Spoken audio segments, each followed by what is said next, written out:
হালার ওসমান নিয়া তুইও পাবলিক টয়লেটের পিছনে লাগলি। মুই এতটা বছর হইতে এই স্বপ্ন দেয় এই টয়লেট মুই খামু, তুই এই টয়লেটের পিছনে লাগবি, তুই মোর সামনে তুই টয়লেট লই যাবি। দাঁড়া, মুই লিডারে ফোন দিয়ে কইলি, দাঁড়া।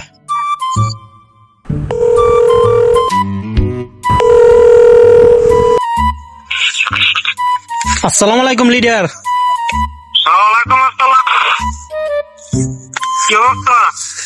এই তো লিডার আমারে ফোন দিছি, আমি তো হনছেন এই যে 2 দিন পর ওই যে পাবলিক টয়লেটের নিলাম হইবে।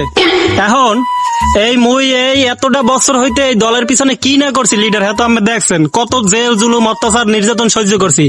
এখন মোর ছোট এই 15-16 বছর হইতে একটা দল টয়লেটটা খাইছে, আর মোর 15-16 বছর হইতে স্বপ্ন যে মোরা ক্ষমতা গেলে এই টয়লেট মুই খামু। এখন এই টয়লেট যদি মুই না খাইতে লিডার কন হলে কেমন হইবে?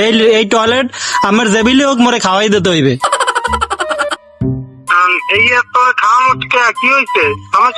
সমস্যা করে ওসমান নিয়া ও বলে টয়লেট খাইবে। এখন লিডার এখন টয়লেট মুই এত বছর হইতে স্বপ্ন দেখছি এই টয়লেট মুই খামু, এখন ওসমান নিয়া মধ্যে মোর স্বামী টয়লেট খাইবে, এটা হয় কিছু? দেখ, ওসমান আমাকে দলীয় লোক, তুই আমাকে দলীয় লোক, ঠিক আছে? ওসমান খাইবে, ঠিক আছে, তুই না খাইলে হয় না এটা? না লিডার, মোরে জেবিলি হোক আমার টয়লেট খাওয়াইয়াই দিতে হবে। আমি দরকার হয় ওসমান নিয়ারে আমি অন্য কোনো কিছু খাইতে দেন, মোরে টয়লেট খাইতে দিতে হইবে।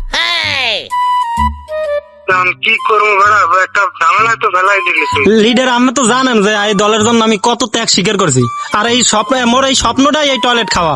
আমার এই 15-16 বছরে আমার জায়গা জমি সব বেঁচে দলের পিছনে খুয়াইছি। এখন আমি এই 15 বছর পর আমরা একটু ক্ষমতায় যাওয়ার চেষ্টা করতেছি, এখন ক্ষমতা ধরতে গেলে আমরা ক্ষমতায়।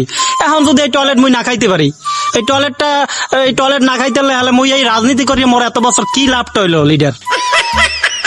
আচ্ছা ঠিক আছে, আমি দেখবো মানে কি করা যায়, ঠিক আছে? আচ্ছা টয়লেট যেহেতু তুই খাবি, আমি দেখবো মানে, আচ্ছা ঠিক আছে, টয়লেট তোরই খাওয়াই দিব মানে। আচ্ছা দেখেন তাই মুই যেন টয়লেটটা খাইতে পারি। আচ্ছা ঠিক আছে। আচ্ছা ওসমান নিয়া তুমি টয়লেট খাবা না? মনে খাওয়াই টয়লেট খাওয়া মনে খালি।